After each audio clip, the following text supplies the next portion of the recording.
ဒီနေ့မှာတော့2026ခုနှစ်ဖေဖော်ဝါရီလပထမပတ်အတွက်ဂျာသာပရိသတ်သမီးများရဲ့ကန်ဆာတာကိုဟောကြားပေးသွားမှာဖြစ်ပါတယ်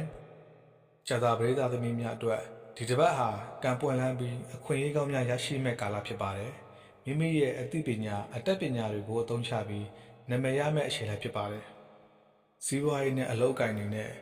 အလုပ်မှာယာရုတိုးခြင်းဒါမှမဟုတ်လုပ်ပိုင်ခွင့်ပုံမရရှိခြင်းမျိုးကြုံရတတ်ပါတယ်။အထူးသဖြင့်ပညာရေးစာပေ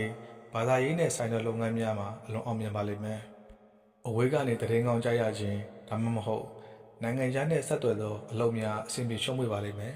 ။ငွေရေးကြေးရေးမှာတော့မမျှော်လင့်ထားတဲ့နေရာကနေငွေတွေအစုလိုက်အပုံလိုက်ဝင်လာတတ်ပါတယ်။ဒါပေမဲ့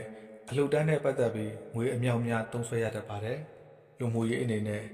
ဆရာသမားလူကြီးမိဘတွေစီကအကူအညီကောင်းတွေရရှိပါလိမ့်မယ်။မိမိကိုအားကိုးသူတွေများနေမဲ့ကာလဖြစ်ပါတယ်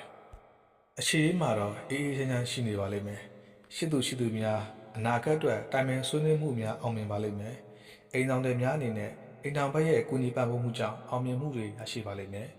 ။ကျန်းမာရေးအနေနဲ့အာယုံကြောအားနည်းခြင်းခါးနာခြင်းဒါမှမဟုတ်ရှောက်နာခြင်းမျိုးခံစားရတတ်ပါတယ်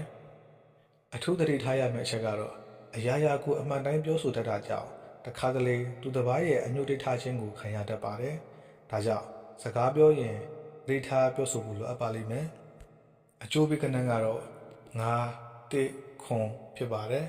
။ရေရာအနေနဲ့ဂျာသာပရိနေ့မှာဖះ၌ပေါက်စွန်သို့မဟုတ်ကိတ်မွန်ကတ်လိုပါသီလရှင်သို့မဟုတ်ဘိုးဘွားရေးတာတစ်ခုခုသို့တက်နိုင်သလောက်စွန့်စားစိမ်လှူဒါန်းပေးပါ။